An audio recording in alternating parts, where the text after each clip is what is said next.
Hi, I'm Miss Jennings. I'm reading Number the Stars by Lois Lowry, Chapter 9, Why Are You Lying? Anne-Marie went outside alone after supper. Through the kitchen window, she could hear Mama and Ellen talking as they washed the dishes. Kirsty, she knew, was busy on the floor playing with the old dolls she had found upstairs, the dolls that had been Mama's once long ago. The kitten had fled when she tried to dress it and disappeared. She wandered to the barn where Uncle Henrik was milking Blossom. He was kneeling on the straw-covered floor beside the cow, his shoulder pressed against her heavy side, his strong, tanned hands rhythmically urging her milk into the spotless bucket. The god of thunder sat alertly poised nearby, watching. Blossom looked up at Anne-Marie with big brown eyes and moved her wrinkled mouth like an old woman adjusting false teeth. Anne-Marie leaned against the ancient, splintery wood of the barn wall and listened to the sharp, rattling sounds of the streams of milk as they hit the sides of the bucket. Uncle Henrik glanced over at her and smiled without pausing, in the rhythm of the milking. He didn't say anything. Through the barn windows, the pinkish light of the sunset fell in irregular shapes upon the stacked hay. Flecks of dust and straw floated there in the light. "Uncle Henrik," Anne-Marie said suddenly, her voice cold, "you are lying to me. You and Mama both." His strong hands continued, deftly pressing like a pulse against the cow. The steady streams of milk still came. He looked at her again, his deep blue eyes kind and questioning. "You are angry," he said. "Yes. Mama has never lied to me before, never. But I know there is no great Aunt Bertie. Never once in all the stories I've heard, in all the old pictures I've seen, has there been a great Aunt Bertie." Uncle Henrik sighed. Blossom looked back at him as if to say, "Almost done." And indeed, the streams of milk lessened and slowed. He tugged at the cow gently but firmly, pulling down the last of the milk. The bucket was half full, frothy on top. Finally, he set it aside and washed the cow's udder with a clean, damp cloth. Then he lifted the bucket to a shelf and covered it. He rubbed the cow's neck affectionately. At last, he turned to Anne-Marie as he wiped his own hands with the cloth. "How brave are you, little Anne-Marie?" he asked suddenly. She was startled and dismayed. It was a question she did not want to be asked. When she asked it of herself, she didn't like her own answer. "Not very," she confessed, looking at the floor of the barn. Tall Uncle Henrik knelt before her so that his face was level with hers. Behind him, Blossom lowered her head, grasped a mouthful of hay in her mouth, and drew it in with her tongue. The kitten cocked its head, waiting, still hoping for spilled milk. "I think that is not true," Uncle Henrik said. "I think you are like your mama, and like your papa, and like me. Frightened but determined, as if the time came to be brave. I'm quite sure you would be very, very brave. But," he added, "it is much easier to be brave if you do not know everything. And so your mama does not know everything? Neither do I. We know only what we need to know. Do you understand what I'm saying?" he asked, looking into her eyes. Anne-Marie frowned. She wasn't sure. What did bravery mean? She'd been very frightened that day not long ago, though now it seemed far in the past, when the soldier had stopped her on the street and asked questions in his rough voice. And she had not known everything then. She'd not known that the Germans were going to take away the Jews. And so when the soldier asked, looking at Ellen that day, "What is your friend's name?" she'd been able to answer him, even though she was frightened. If she had known everything, it would not have been so easy to be brave. She began to understand just a little. "Yes," she said to Uncle Henrik, "I think I understand." "You guessed correctly," he told her. "There is no great Aunt Bertie. Never has been. Your mama lied to you, and so did I. We did so," he explained, "to help you be brave, because we love you. Will you forgive us for that?" Anne-Marie nodded. She felt older suddenly. "And I'm not going to tell you any more, not now, for the same reason. Do you understand?" Anne-Marie nodded again. Suddenly there was a noise outside. Uncle Henrik's shoulders stiffened. He rose quickly, went to the window of the barn, stood in the shadows, and looked out. Then he turned back to Anne-Marie. "It is the hearse," he said.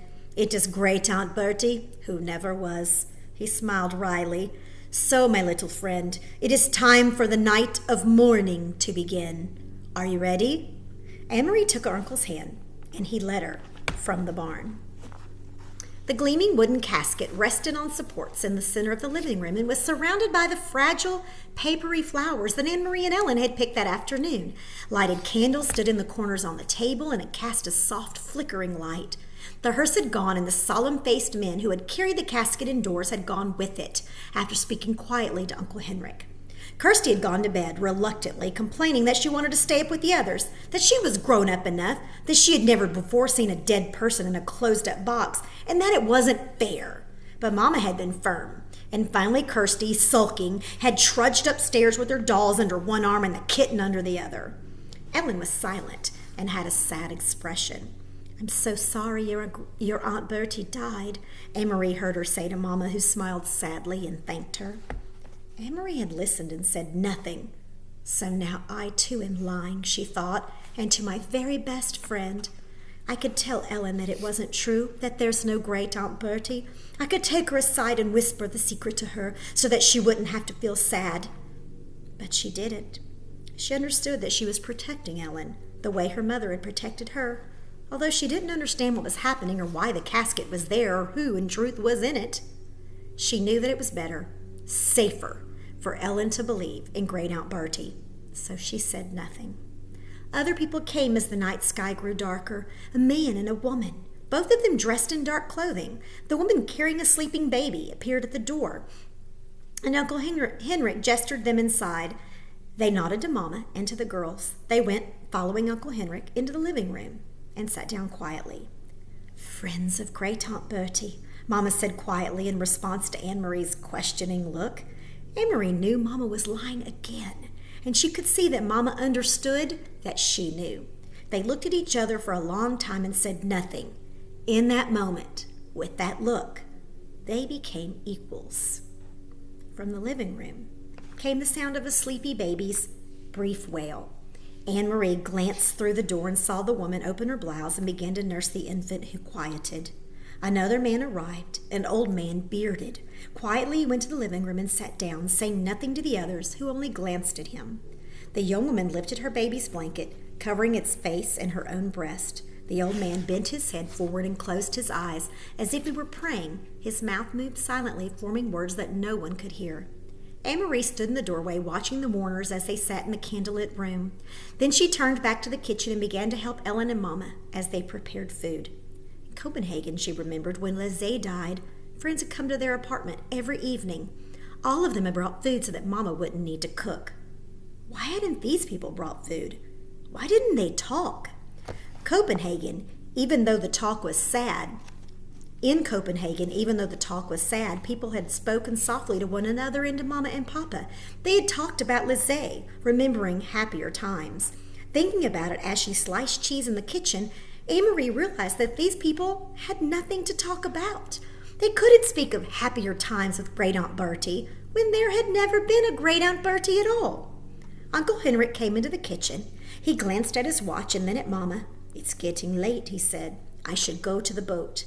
He looked worried. He blew out the candle so that there would be no light at all and opened the door. He stared beyond the gnarled apple tree into the darkness. "Good, here they come," he said in a low, relieved voice. "Ellen, come with me." Ellen looked questioningly toward Mama, who nodded. "Go with Henrik," she said. Anne-Marie watched, still holding the wedge of firm cheese in her hand. As Ellen followed Uncle Henrik into the yard, she could hear a sharp, low cry from Ellen, and then the sound of voices speaking softly. In a moment, Uncle Henrik returned. Behind him was Peter Nielsen. Tonight, Peter went first to Mama and hugged her. Then he hugged Anne-Marie and kissed her on the cheek, but he said nothing. There was no playfulness to his affection tonight, just a sense of urgency, of worry. He went immediately to the living room, looked around, and nodded at the silent people there. Ellen was still outside, but in a moment the door opened and she returned. Held tightly like a little girl, her bare legs dangling against her father's chest. Her mother was beside them.